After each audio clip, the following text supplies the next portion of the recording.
प्यारे भक्तों, हिंदू धर्म में भगवान गणेश को प्रथम पूजनीय और विघ्नहर्ता कहा जाता है।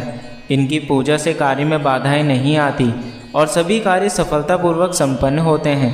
रिद्धि सिद्धि के दाता कहे जाने वाले भगवान गणेश की पूजा के लिए बुधवार का दिन सबसे उत्तम माना गया है। इस दिन पूजा पाठ, व्रत और मंत्रों के जाप से श्री गणेश शीघ्र ही प्रसन्न होते हैं और भक्तों को आशीर्वाद देते हैं। भगवान गणेश की पूजा में मंत्रों का जाप करने से सारे बिगड़े कार्य बनने लगते हैं और कई ग्रह दोषों से भी मुक्ति मिलती है। आज हम आपको जो मंत्र सुनाने वाले हैं वह श्री गणेश को सबसे अधिक प्रिय है।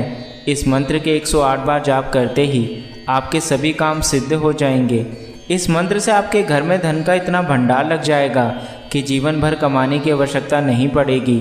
यह मंत्र आपके सभी दुखों को हमेशा के लिए हर लेगा एवं आपको जीवन की सारी खुशियाँ प्रदान करेगा। इस मंत्र का जप आपको केवल 108 बार आज करना है।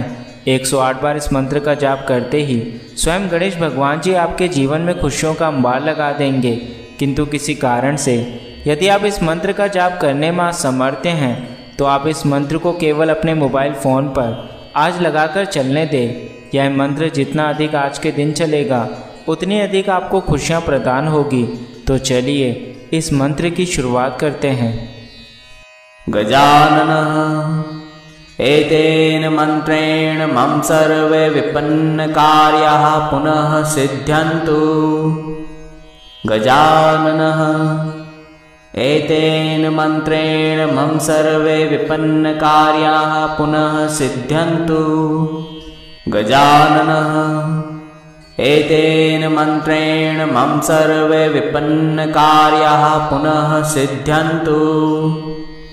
गजाननः एतेन मंत्रेण मम सर्वे विपन्न कार्याः पुनः सिद्ध्यन्तु।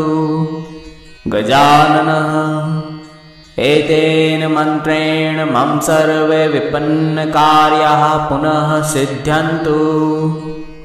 गजाननः एतेन मंत्रेण मम सर्वे विपन्न कार्याः पुनः सिद्ध्यन्तु। गजाननः एतेन मंत्रेण मम सर्वे विपन्न कार्याः पुनः सिद्ध्यन्तु। गजाननः एतेन मंत्रेण मम सर्वे विपन्न कार्याः पुनः सिद्ध्यन्तु। गजाननः एतेन मंत्रेण मम सर्वे विपन्न कार्याः पुनः सिद्ध्यन्तु। गजाननः एतेन मंत्रेण मम सर्वे विपन्न कार्याः पुनः सिद्ध्यन्तु। गजाननः एतेन मंत्रेण मम सर्वे विपन्न कार्याः पुनः सिद्ध्यन्तु। गजाननः एतेन मंत्रेण मम सर्वे विपन्न कार्याः पुनः सिद्ध्यन्तु। गजाननः एतेन मंत्रेण मम सर्वे विपन्न कार्याः पुनः सिद्ध्यन्तु। गजाननः एतेन मंत्रेण मम सर्वे विपन्न कार्याः पुनः सिद्ध्यन्तु। गजाननः एतेन मंत्रेण मम सर्वे विपन्न कार्याः पुनः सिद्ध्यन्तु। गजाननः एतेन मंत्रेण मम सर्वे विपन्न कार्याः पुनः सिद्ध्यन्तु। गजाननः एतेन मंत्रेण मम सर्वे विपन्न कार्याः पुनः सिद्ध्यन्तु। गजाननः एतेन मंत्रेण मम सर्वे विपन्न कार्याः पुनः सिद्ध्यन्तु।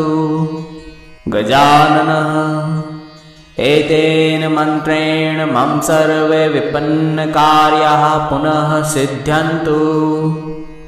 गजाननः एतेन मंत्रेण मम सर्वे विपन्न कार्याः पुनः सिद्ध्यन्तु।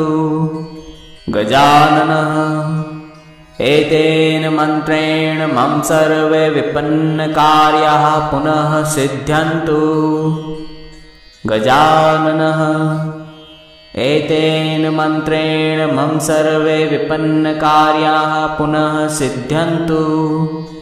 गजाननः एतेन मन्त्रेण मम सर्वे विपन्नकार्याः पुनः सिद्ध्यन्तु।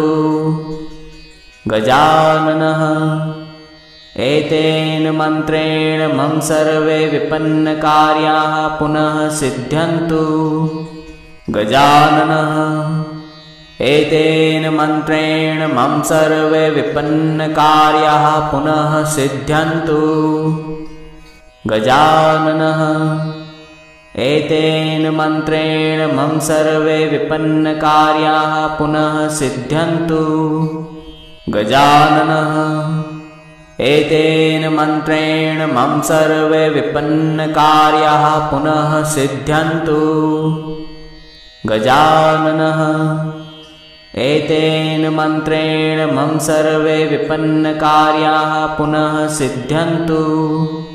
गजाननः एतेन मन्त्रेण मम सर्वे विपन्नकार्याः पुनः सिद्ध्यन्तु। गजाननः एतेन मन्त्रेण मम सर्वे विपन्नकार्याः पुनः सिद्ध्यन्तु। गजाननः एतेन मन्त्रेण मम सर्वे विपन्नकार्याः पुनः सिद्ध्यन्तु। गजाननः एतेन मन्त्रेण मम सर्वे विपन्नकार्याः पुनः सिद्ध्यन्तु। गजाननः एतेन मन्त्रेण मम सर्वे विपन्नकार्याः पुनः सिद्ध्यन्तु। गजाननः एतेन मन्त्रेण मम सर्वे विपन्नकार्याः पुनः सिद्ध्यन्तु। गजाननः एतेन मन्त्रेण मम सर्वे विपन्नकार्याः पुनः सिद्ध्यन्तु। गजाननः एतेन मन्त्रेण मम सर्वे विपन्नकार्याः पुनः सिद्ध्यन्तु। गजाननः एतेन मन्त्रेण मम सर्वे विपन्नकार्याः पुनः सिद्ध्यन्तु। गजाननः एतेन मन्त्रेण मम सर्वे विपन्नकार्याः पुनः सिद्ध्यन्तु। गजाननः एतेन मन्त्रेण मम सर्वे विपन्नकार्याः पुनः सिद्ध्यन्तु। गजाननः एतेन मन्त्रेण मम सर्वे विपन्नकार्याः पुनः सिद्ध्यन्तु।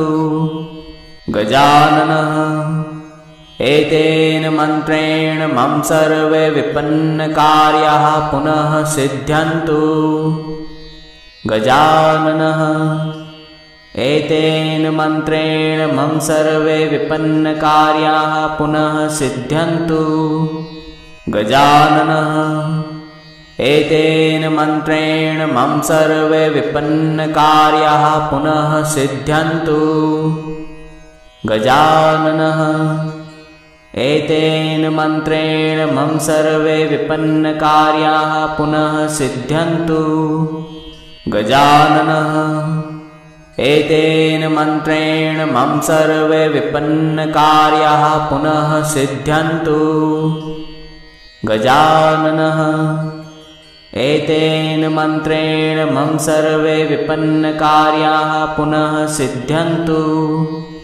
गजाननः एतेन मन्त्रेण मम सर्वे विपन्नकार्याः पुनः सिद्ध्यन्तु। गजाननः एतेन मन्त्रेण मम सर्वे विपन्नकार्याः पुनः सिद्ध्यन्तु। गजाननः एतेन मन्त्रेण मम सर्वे विपन्नकार्याः पुनः सिद्ध्यन्तु। गजाननः एतेन मन्त्रेण मम सर्वे विपन्नकार्याः पुनः सिद्ध्यन्तु। गजाननः एतेन मन्त्रेण मम सर्वे विपन्नकार्याः पुनः सिद्ध्यन्तु। गजाननः एतेन मन्त्रेण मम सर्वे विपन्नकार्याः पुनः सिद्ध्यन्तु। गजाननः एतेन मन्त्रेण मम सर्वे विपन्नकार्याः पुनः सिद्ध्यन्तु। गजाननः एतेन मन्त्रेण मम सर्वे विपन्नकार्याः पुनः सिद्ध्यन्तु। गजाननः एतेन मन्त्रेण मम सर्वे विपन्नकार्याः पुनः सिद्ध्यन्तु। गजाननः एतेन मन्त्रेण मम सर्वे विपन्नकार्याः पुनः सिद्ध्यन्तु। गजाननः एतेन मन्त्रेण मम सर्वे विपन्नकार्याः पुनः सिद्ध्यन्तु। गजाननः एतेन मन्त्रेण मम सर्वे विपन्नकार्याः पुनः सिद्ध्यन्तु। गजाननः एतेन मन्त्रेण मम सर्वे विपन्नकार्याः पुनः सिद्ध्यन्तु। गजाननः एतेन मन्त्रेण मम सर्वे विपन्नकार्याः पुनः सिद्ध्यन्तु। गजाननः एतेन मन्त्रेण मम सर्वे विपन्नकार्याः पुनः सिद्ध्यन्तु। गजाननः एतेन मन्त्रेण मम सर्वे विपन्नकार्याः पुनः सिद्ध्यन्तु। गजाननः एतेन मन्त्रेण मम सर्वे विपन्नकार्याः पुनः सिद्ध्यन्तु। गजाननः एतेन मन्त्रेण मम सर्वे विपन्नकार्याः पुनः सिद्ध्यन्तु। गजाननः एतेन मन्त्रेण मम सर्वे विपन्नकार्याः पुनः सिद्ध्यन्तु। गजाननः एतेन मन्त्रेण मम सर्वे विपन्नकार्याः पुनः सिद्ध्यन्तु। गजाननः एतेन मन्त्रेण मम सर्वे विपन्नकार्याः पुनः सिद्ध्यन्तु। गजाननः एतेन मन्त्रेण मम सर्वे विपन्नकार्याः पुनः सिद्ध्यन्तु। गजाननः एतेन मन्त्रेण मम सर्वे विपन्नकार्याः पुनः सिद्ध्यन्तु। गजाननः एतेन मन्त्रेण मम सर्वे विपन्नकार्याः पुनः सिद्ध्यन्तु। गजाननः एतेन मन्त्रेण मम सर्वे विपन्नकार्याः पुनः सिद्ध्यन्तु। गजाननः एतेन मन्त्रेण मम सर्वे विपन्नकार्याः पुनः सिद्ध्यन्तु। गजाननः एतेन मन्त्रेण मम सर्वे विपन्नकार्याः पुनः सिद्ध्यन्तु।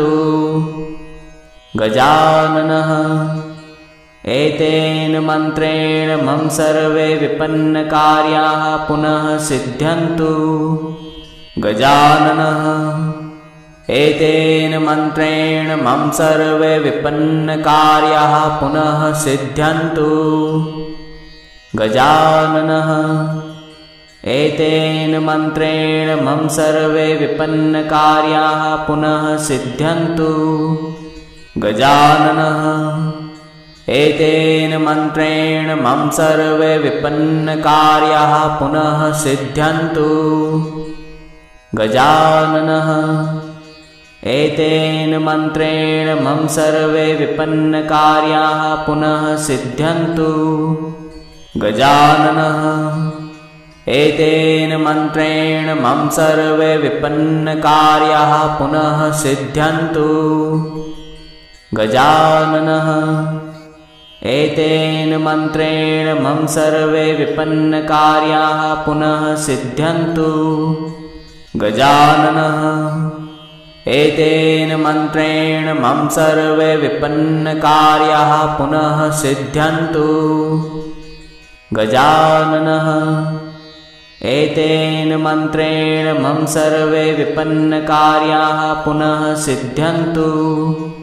गजाननः एतेन मन्त्रेण मम सर्वे विपन्नकार्याः पुनः सिद्ध्यन्तु। गजाननः एतेन मन्त्रेण मम सर्वे विपन्नकार्याः पुनः सिद्ध्यन्तु। गजाननः एतेन मन्त्रेण मम सर्वे विपन्नकार्याः पुनः सिद्ध्यन्तु। गजाननः एतेन मन्त्रेण मम सर्वे विपन्नकार्याः पुनः सिद्ध्यन्तु। गजाननः एतेन मन्त्रेण मम सर्वे विपन्नकार्याः पुनः सिद्ध्यन्तु। गजाननः एतेन मन्त्रेण मम सर्वे विपन्नकार्याः पुनः सिद्ध्यन्तु। गजाननः एतेन मन्त्रेण मम सर्वे विपन्नकार्याः पुनः सिद्ध्यन्तु। गजाननः एतेन मन्त्रेण मम सर्वे विपन्नकार्याः पुनः सिद्ध्यन्तु। गजाननः एतेन मन्त्रेण मम सर्वे विपन्नकार्याः पुनः सिद्ध्यन्तु। गजाननः एतेन मन्त्रेण मम सर्वे विपन्नकार्याः पुनः सिद्ध्यन्तु। गजाननः एतेन मन्त्रेण मम सर्वे विपन्नकार्याः पुनः सिद्ध्यन्तु। गजाननः एतेन मन्त्रेण मम सर्वे विपन्नकार्याः पुनः सिद्ध्यन्तु। गजाननः एतेन मन्त्रेण मम सर्वे विपन्नकार्याः पुनः सिद्ध्यन्तु। गजाननः एतेन मन्त्रेण मम सर्वे विपन्नकार्याः पुनः सिद्ध्यन्तु। गजाननः एतेन मन्त्रेण मम सर्वे विपन्नकार्याः पुनः सिद्ध्यन्तु। गजाननः एतेन मन्त्रेण मम सर्वे विपन्नकार्याः पुनः सिद्ध्यन्तु। गजाननः एतेन मन्त्रेण मम सर्वे विपन्नकार्याः पुनः सिद्ध्यन्तु। गजाननः एतेन मन्त्रेण मम सर्वे विपन्नकार्याः पुनः सिद्ध्यन्तु। गजाननः एतेन मन्त्रेण मम सर्वे विपन्नकार्याः पुनः सिद्ध्यन्तु। गजाननः एतेन मन्त्रेण मम सर्वे विपन्नकार्याः पुनः सिद्ध्यन्तु। गजाननः एतेन मन्त्रेण मम सर्वे विपन्नकार्याः पुनः सिद्ध्यन्तु। गजाननः एतेन मन्त्रेण मम सर्वे विपन्नकार्याः पुनः सिद्ध्यन्तु। गजाननः एतेन मन्त्रेण मम सर्वे विपन्नकार्याः पुनः सिद्ध्यन्तु। गजाननः एतेन मन्त्रेण मम सर्वे विपन्नकार्याः पुनः सिद्ध्यन्तु। गजाननः एतेन मन्त्रेण मम सर्वे विपन्नकार्याः पुनः सिद्ध्यन्तु। गजाननः एतेन मन्त्रेण मम सर्वे विपन्नकार्याः पुनः सिद्ध्यन्तु। गजाननः एतेन मन्त्रेण मम सर्वे विपन्नकार्याः पुनः सिद्ध्यन्तु। गजाननः एतेन मन्त्रेण मम सर्वे विपन्नकार्याः पुनः सिद्ध्यन्तु। गजाननः एतेन मन्त्रेण मम सर्वे विपन्नकार्याः पुनः सिद्ध्यन्तु। गजाननः एतेन मन्त्रेण मम सर्वे विपन्नकार्याः पुनः सिद्ध्यन्तु। गजाननः एतेन मन्त्रेण मम सर्वे विपन्नकार्याः पुनः सिद्ध्यन्तु। गजाननः एतेन मन्त्रेण मम सर्वे विपन्नकार्याः पुनः सिद्ध्यन्तु। गजाननः एतेन मन्त्रेण मम सर्वे विपन्नकार्याः पुनः सिद्ध्यन्तु। गजाननः एतेन मन्त्रेण मम सर्वे विपन्नकार्याः पुनः सिद्ध्यन्तु। गजाननः एतेन मन्त्रेण मम सर्वे विपन्नकार्याः पुनः सिद्ध्यन्तु। गजाननः एतेन मन्त्रेण मम सर्वे विपन्नकार्याः पुनः सिद्ध्यन्तु। गजाननः एतेन मन्त्रेण मम सर्वे विपन्नकार्याः पुनः सिद्ध्यन्तु। गजाननः एतेन मन्त्रेण मम सर्वे विपन्नकार्याः पुनः सिद्ध्यन्तु। गजाननः एतेन मन्त्रेण मम सर्वे विपन्नकार्याः पुनः सिद्ध्यन्तु। गजाननः एतेन मन्त्रेण मम सर्वे विपन्नकार्याः पुनः सिद्ध्यन्तु। गजाननः एतेन मन्त्रेण मम सर्वे विपन्नकार्याः पुनः सिद्ध्यन्तु। गजाननः एतेन मन्त्रेण मम सर्वे विपन्नकार्याः पुनः सिद्ध्यन्तु। गजाननः एतेन मन्त्रेण मम सर्वे विपन्नकार्याः पुनः सिद्ध्यन्तु। गजाननः एतेन मन्त्रेण मम सर्वे विपन्नकार्याः पुनः सिद्ध्यन्तु। गजाननः एतेन मन्त्रेण मम सर्वे विपन्नकार्याः पुनः सिद्ध्यन्तु। गजाननः एतेन मन्त्रेण मम सर्वे विपन्नकार्याः पुनः सिद्ध्यन्तु। गजाननः एतेन मन्त्रेण मम सर्वे विपन्नकार्याः पुनः सिद्ध्यन्तु। गजाननः एतेन मन्त्रेण मम सर्वे विपन्नकार्याः पुनः सिद्ध्यन्तु। गजाननः एतेन मन्त्रेण मम सर्वे विपन्नकार्याः पुनः सिद्ध्यन्तु।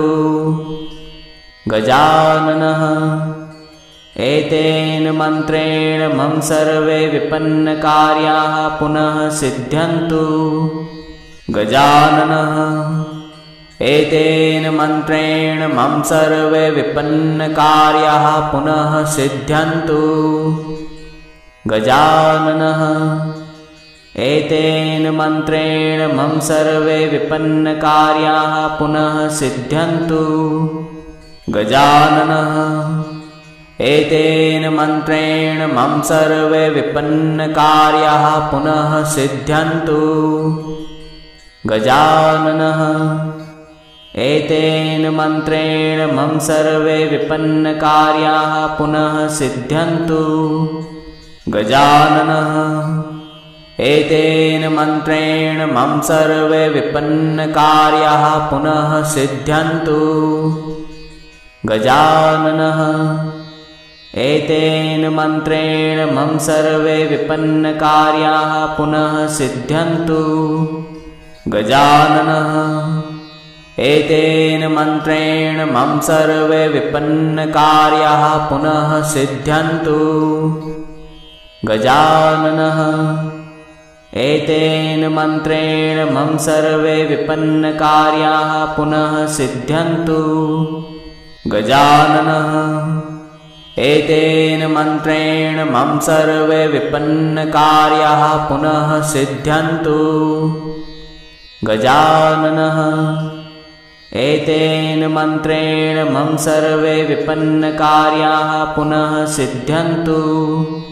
गजाननः एतेन मन्त्रेण मम सर्वे विपन्नकार्याः पुनः सिद्ध्यन्तु। गजाननः एतेन मन्त्रेण मम सर्वे विपन्नकार्याः पुनः सिद्ध्यन्तु। गजाननः एतेन मन्त्रेण मम सर्वे विपन्नकार्याः पुनः सिद्ध्यन्तु। गजाननः एतेन मन्त्रेण मम सर्वे विपन्नकार्याः पुनः सिद्ध्यन्तु। गजाननः एतेन मन्त्रेण मम सर्वे विपन्नकार्याः पुनः सिद्ध्यन्तु। गजाननः एतेन मन्त्रेण मम सर्वे विपन्नकार्याः पुनः सिद्ध्यन्तु। गजाननः एतेन मन्त्रेण मम सर्वे विपन्नकार्याः पुनः सिद्ध्यन्तु। गजाननः एतेन मन्त्रेण मम सर्वे विपन्नकार्याः पुनः सिद्ध्यन्तु। गजाननः एतेन मन्त्रेण मम सर्वे विपन्नकार्याः पुनः सिद्ध्यन्तु। गजाननः एतेन मन्त्रेण मम सर्वे विपन्नकार्याः पुनः सिद्ध्यन्तु। गजाननः एतेन मन्त्रेण मम सर्वे विपन्नकार्याः पुनः सिद्ध्यन्तु। गजाननः एतेन मन्त्रेण मम सर्वे विपन्नकार्याः पुनः सिद्ध्यन्तु। गजाननः एतेन मन्त्रेण मम सर्वे विपन्नकार्याः पुनः सिद्ध्यन्तु। गजाननः एतेन मन्त्रेण मम सर्वे विपन्नकार्याः पुनः सिद्ध्यन्तु। गजाननः एतेन मन्त्रेण मम सर्वे विपन्नकार्याः पुनः सिद्ध्यन्तु। गजाननः एतेन मन्त्रेण मम सर्वे विपन्नकार्याः पुनः सिद्ध्यन्तु। गजाननः एतेन मन्त्रेण मम सर्वे विपन्नकार्याः पुनः सिद्ध्यन्तु। गजाननः एतेन मन्त्रेण मम सर्वे विपन्नकार्याः पुनः सिद्ध्यन्तु। गजाननः एतेन मन्त्रेण मम सर्वे विपन्नकार्याः पुनः सिद्ध्यन्तु।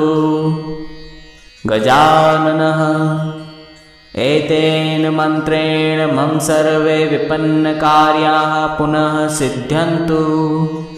गजाननः एतेन मन्त्रेण मम सर्वे विपन्नकार्याः पुनः सिद्ध्यन्तु। गजाननः एतेन मन्त्रेण मम सर्वे विपन्नकार्याः पुनः सिद्ध्यन्तु।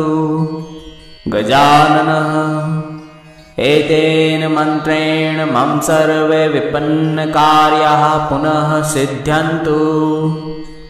गजाननः एतेन मन्त्रेण मम सर्वे विपन्नकार्याः पुनः सिद्ध्यन्तु। गजाननः एतेन मन्त्रेण मम सर्वे विपन्नकार्याः पुनः सिद्ध्यन्तु। गजाननः एतेन मन्त्रेण मम सर्वे विपन्नकार्याः पुनः सिद्ध्यन्तु। गजाननः एतेन मन्त्रेण मम सर्वे विपन्नकार्याः पुनः सिद्ध्यन्तु।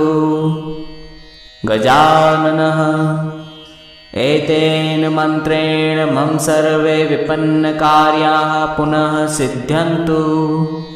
गजाननः एतेन मन्त्रेण मम सर्वे विपन्नकार्याः पुनः सिद्ध्यन्तु।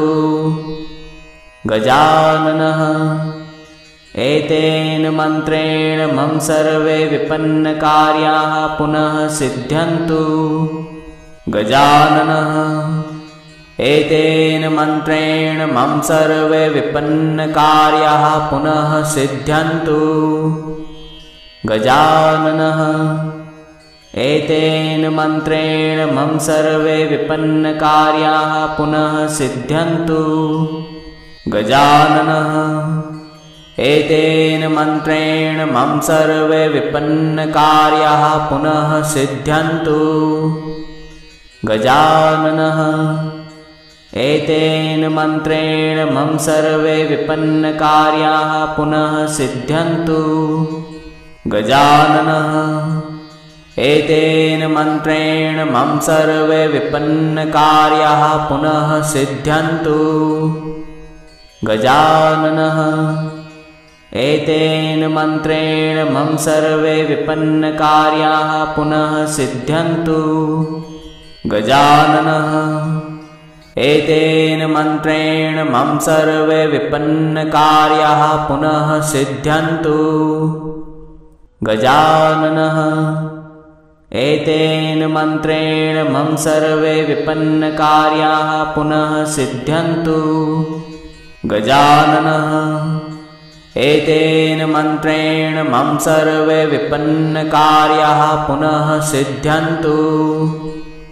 गजाननः एतेन मन्त्रेण मम सर्वे विपन्नकार्याः पुनः सिद्ध्यन्तु। गजाननः एतेन मन्त्रेण मम सर्वे विपन्नकार्याः पुनः सिद्ध्यन्तु। गजाननः एतेन मन्त्रेण मम सर्वे विपन्नकार्याः पुनः सिद्ध्यन्तु। गजाननः एतेन मन्त्रेण मम सर्वे विपन्नकार्याः पुनः सिद्ध्यन्तु। गजाननः एतेन मन्त्रेण मम सर्वे विपन्नकार्याः पुनः सिद्ध्यन्तु। गजाननः एतेन मन्त्रेण मम सर्वे विपन्नकार्याः पुनः सिद्ध्यन्तु। गजाननः एतेन मन्त्रेण मम सर्वे विपन्नकार्याः पुनः सिद्ध्यन्तु। गजाननः एतेन मन्त्रेण मम सर्वे विपन्नकार्याः पुनः सिद्ध्यन्तु। गजाननः एतेन मन्त्रेण मम सर्वे विपन्नकार्याः पुनः सिद्ध्यन्तु। गजाननः एतेन मन्त्रेण मम सर्वे विपन्नकार्याः पुनः सिद्ध्यन्तु। गजाननः एतेन मन्त्रेण मम सर्वे विपन्नकार्याः पुनः सिद्ध्यन्तु। गजाननः एतेन मन्त्रेण मम सर्वे विपन्नकार्याः पुनः सिद्ध्यन्तु। गजाननः एतेन मन्त्रेण मम सर्वे विपन्नकार्याः पुनः सिद्ध्यन्तु। गजाननः एतेन मन्त्रेण मम सर्वे विपन्नकार्याः पुनः सिद्ध्यन्तु। गजाननः एतेन मन्त्रेण मम सर्वे विपन्नकार्याः पुनः सिद्ध्यन्तु। गजाननः एतेन मन्त्रेण मम सर्वे विपन्नकार्याः पुनः सिद्ध्यन्तु। गजाननः एतेन मन्त्रेण मम सर्वे विपन्नकार्याः पुनः सिद्ध्यन्तु। गजाननः एतेन मन्त्रेण मम सर्वे विपन्नकार्याः पुनः सिद्ध्यन्तु। गजाननः एतेन मन्त्रेण मम सर्वे विपन्नकार्याः पुनः सिद्ध्यन्तु। गजाननः एतेन मन्त्रेण मम सर्वे विपन्नकार्याः पुनः सिद्ध्यन्तु। गजाननः एतेन मन्त्रेण मम सर्वे विपन्नकार्याः पुनः सिद्ध्यन्तु। गजाननः एतेन मन्त्रेण मम सर्वे विपन्नकार्याः पुनः सिद्ध्यन्तु।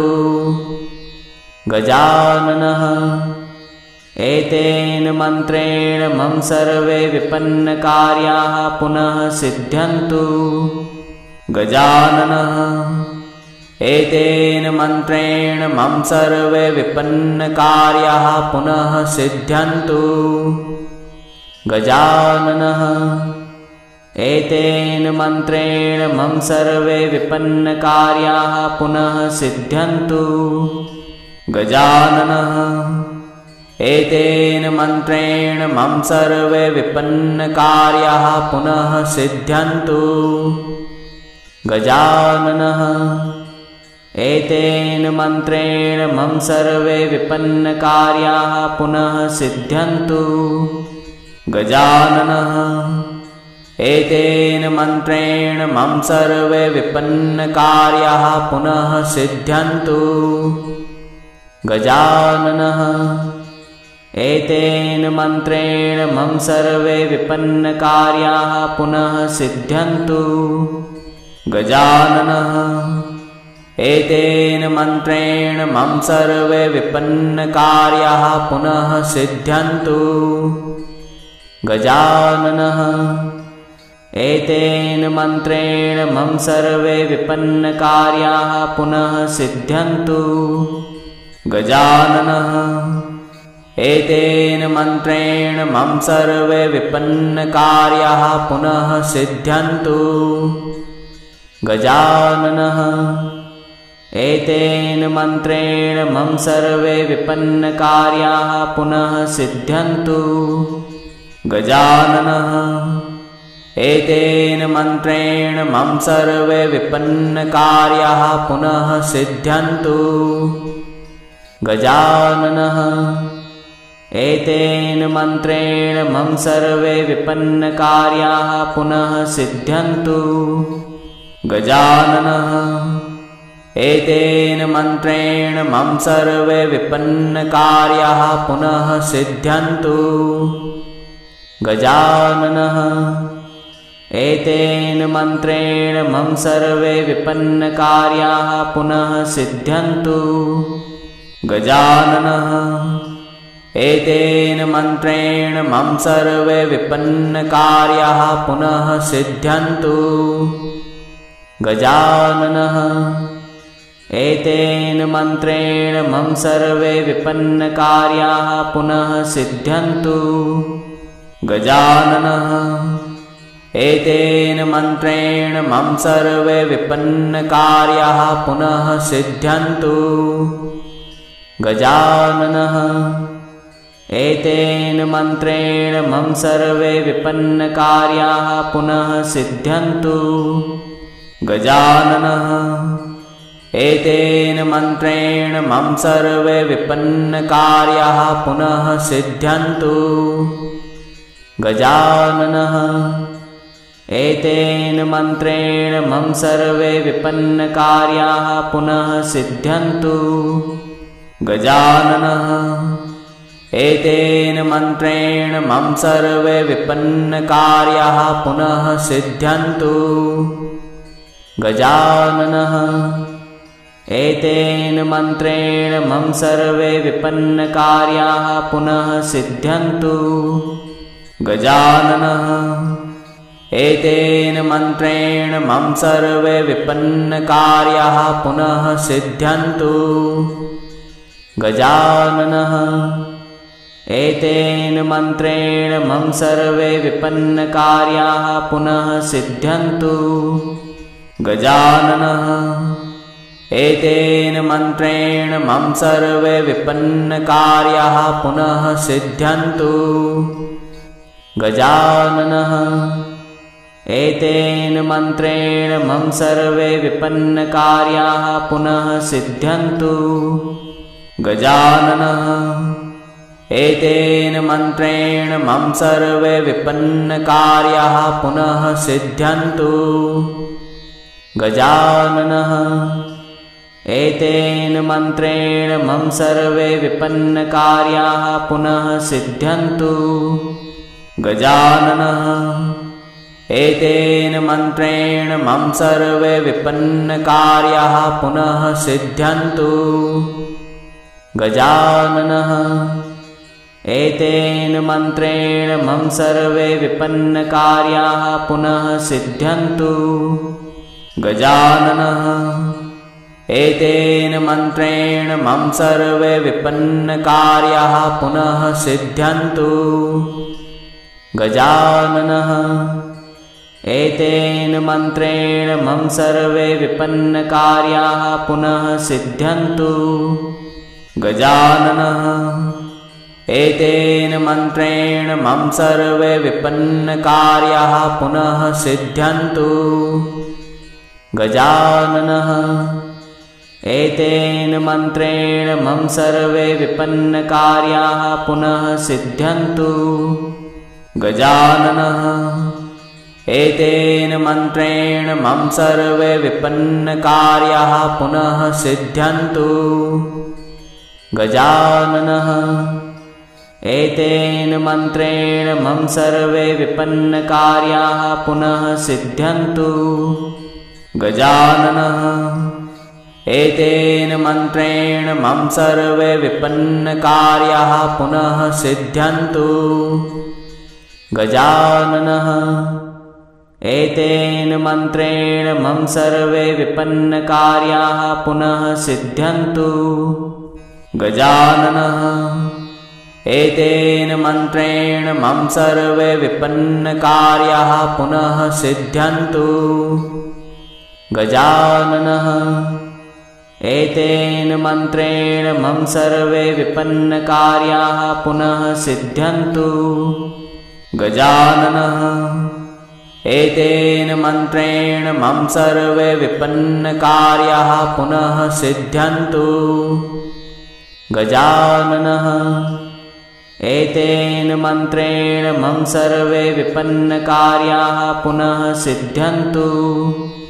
गजाननः एतेन मन्त्रेण मम सर्वे विपन्नकार्याः पुनः सिद्ध्यन्तु। गजाननः एतेन मन्त्रेण मम सर्वे विपन्नकार्याः पुनः सिद्ध्यन्तु। गजाननः एतेन मन्त्रेण मम सर्वे विपन्नकार्याः पुनः सिद्ध्यन्तु। गजाननः एतेन मन्त्रेण मम सर्वे विपन्नकार्याः पुनः सिद्ध्यन्तु। गजाननः एतेन मन्त्रेण मम सर्वे विपन्नकार्याः पुनः सिद्ध्यन्तु। गजाननः एतेन मन्त्रेण मम सर्वे विपन्नकार्याः पुनः सिद्ध्यन्तु। गजाननः एतेन मन्त्रेण मम सर्वे विपन्नकार्याः पुनः सिद्ध्यन्तु। गजाननः एतेन मन्त्रेण मम सर्वे विपन्नकार्याः पुनः सिद्ध्यन्तु। गजाननः एतेन मन्त्रेण मम सर्वे विपन्नकार्याः पुनः सिद्ध्यन्तु। गजाननः एतेन मन्त्रेण मम सर्वे विपन्नकार्याः पुनः सिद्ध्यन्तु। गजाननः एतेन मन्त्रेण मम सर्वे विपन्नकार्याः पुनः सिद्ध्यन्तु। गजाननः एतेन मन्त्रेण मम सर्वे विपन्नकार्याः पुनः सिद्ध्यन्तु। गजाननः एतेन मन्त्रेण मम सर्वे विपन्नकार्याः पुनः सिद्ध्यन्तु। गजाननः एतेन मन्त्रेण मम सर्वे विपन्नकार्याः पुनः सिद्ध्यन्तु। गजाननः एतेन मन्त्रेण मम सर्वे विपन्नकार्याः पुनः सिद्ध्यन्तु।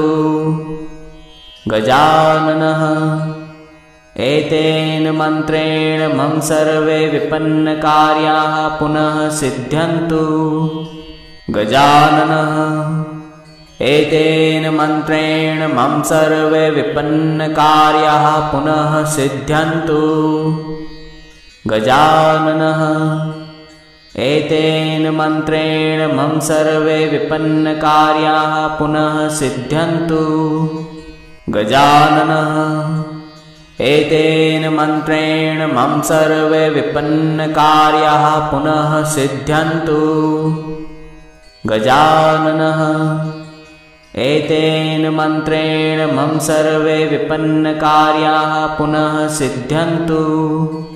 गजाननः एतेन मन्त्रेण मम सर्वे विपन्नकार्याः पुनः सिद्ध्यन्तु। गजाननः एतेन मन्त्रेण मम सर्वे विपन्नकार्याः पुनः सिद्ध्यन्तु। गजाननः एतेन मन्त्रेण मम सर्वे विपन्नकार्याः पुनः सिद्ध्यन्तु। गजाननः एतेन मन्त्रेण मम सर्वे विपन्नकार्याः पुनः सिद्ध्यन्तु। गजाननः एतेन मन्त्रेण मम सर्वे विपन्नकार्याः पुनः सिद्ध्यन्तु। गजाननः एतेन मन्त्रेण मम सर्वे विपन्नकार्याः पुनः सिद्ध्यन्तु। गजाननः एतेन मन्त्रेण मम सर्वे विपन्नकार्याः पुनः सिद्ध्यन्तु। गजाननः एतेन मन्त्रेण मम सर्वे विपन्नकार्याः पुनः सिद्ध्यन्तु। गजाननः एतेन मन्त्रेण मम सर्वे विपन्नकार्याः पुनः सिद्ध्यन्तु। गजाननः एतेन मन्त्रेण मम सर्वे विपन्नकार्याः पुनः सिद्ध्यन्तु। गजाननः एतेन मन्त्रेण मम सर्वे विपन्नकार्याः पुनः सिद्ध्यन्तु। गजाननः एतेन मन्त्रेण मम सर्वे विपन्नकार्याः पुनः सिद्ध्यन्तु। गजाननः एतेन मन्त्रेण मम सर्वे विपन्नकार्याः पुनः सिद्ध्यन्तु। गजाननः एतेन मन्त्रेण मम सर्वे विपन्नकार्याः पुनः सिद्ध्यन्तु। गजाननः एतेन मन्त्रेण मम सर्वे विपन्नकार्याः पुनः सिद्ध्यन्तु। गजाननः एतेन मन्त्रेण मम सर्वे विपन्नकार्याः पुनः सिद्ध्यन्तु। गजाननः एतेन मन्त्रेण मम सर्वे विपन्नकार्याः पुनः सिद्ध्यन्तु। गजाननः एतेन मन्त्रेण मम सर्वे विपन्नकार्याः पुनः सिद्ध्यन्तु। गजाननः एतेन मन्त्रेण मम सर्वे विपन्नकार्याः पुनः सिद्ध्यन्तु।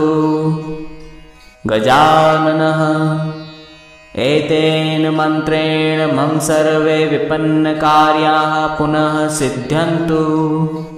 गजाननः एतेन मन्त्रेण मम सर्वे विपन्नकार्याः पुनः सिद्ध्यन्तु।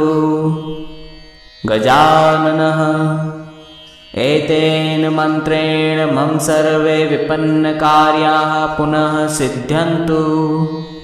गजाननः एतेन मन्त्रेण मम सर्वे विपन्नकार्याः पुनः सिद्ध्यन्तु। गजाननः एतेन मन्त्रेण मम सर्वे विपन्नकार्याः पुनः सिद्ध्यन्तु। गजाननः एतेन मन्त्रेण मम सर्वे विपन्नकार्याः पुनः सिद्ध्यन्तु।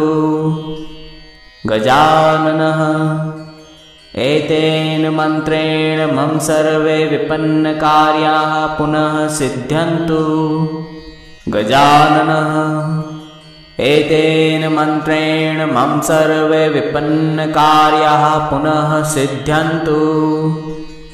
गजाननः एतेन मन्त्रेण मम सर्वे विपन्नकार्याः पुनः सिद्ध्यन्तु। गजाननः एतेन मन्त्रेण मम सर्वे विपन्नकार्याः पुनः सिद्ध्यन्तु। गजाननः एतेन मन्त्रेण मम सर्वे विपन्नकार्याः पुनः सिद्ध्यन्तु। गजाननः एतेन मन्त्रेण मम सर्वे विपन्नकार्याः पुनः सिद्ध्यन्तु। गजाननः एतेन मन्त्रेण मम सर्वे विपन्नकार्याः पुनः सिद्ध्यन्तु। गजाननः एतेन मन्त्रेण मम सर्वे विपन्नकार्याः पुनः सिद्ध्यन्तु। गजाननः एतेन मन्त्रेण मम सर्वे विपन्नकार्याः पुनः सिद्ध्यन्तु। गजाननः एतेन मन्त्रेण मम सर्वे विपन्नकार्याः पुनः सिद्ध्यन्तु। गजाननः एतेन मन्त्रेण मम सर्वे विपन्नकार्याः पुनः सिद्ध्यन्तु। गजाननः एतेन मन्त्रेण मम सर्वे विपन्नकार्याः पुनः सिद्ध्यन्तु। गजाननः एतेन मन्त्रेण मम सर्वे विपन्नकार्याः पुनः सिद्ध्यन्तु। गजाननः एतेन मन्त्रेण मम सर्वे विपन्नकार्याः पुनः सिद्ध्यन्तु। गजाननः एतेन मन्त्रेण मम सर्वे विपन्नकार्याः पुनः सिद्ध्यन्तु। गजाननः एतेन मन्त्रेण मम सर्वे विपन्नकार्याः पुनः सिद्ध्यन्तु। गजाननः एतेन मन्त्रेण मम सर्वे विपन्नकार्याः पुनः सिद्ध्यन्तु। गजाननः एतेन मन्त्रेण मम सर्वे विपन्नकार्याः पुनः सिद्ध्यन्तु। गजाननः एतेन मन्त्रेण मम सर्वे विपन्नकार्याः पुनः सिद्ध्यन्तु। गजाननः एतेन मन्त्रेण मम सर्वे विपन्नकार्याः पुनः सिद्ध्यन्तु। गजाननः एतेन मन्त्रेण मम सर्वे विपन्नकार्याः पुनः सिद्ध्यन्तु। गजाननः एतेन मन्त्रेण मम सर्वे विपन्नकार्याः पुनः सिद्ध्यन्तु। गजाननः एतेन मन्त्रेण मम सर्वे विपन्नकार्याः पुनः सिद्ध्यन्तु। गजाननः एतेन मन्त्रेण मम सर्वे विपन्नकार्याः पुनः सिद्ध्यन्तु। गजाननः एतेन मन्त्रेण मम सर्वे विपन्नकार्याः पुनः सिद्ध्यन्तु। गजाननः एतेन मन्त्रेण मम सर्वे विपन्नकार्याः पुनः सिद्ध्यन्तु। गजाननः एतेन मन्त्रेण मम सर्वे विपन्नकार्याः पुनः सिद्ध्यन्तु। गजाननः एतेन मन्त्रेण मम सर्वे विपन्नकार्याः पुनः सिद्ध्यन्तु। गजाननः एतेन मन्त्रेण मम सर्वे विपन्नकार्याः पुनः सिद्ध्यन्तु। गजाननः एतेन मन्त्रेण मम सर्वे विपन्नकार्याः पुनः सिद्ध्यन्तु।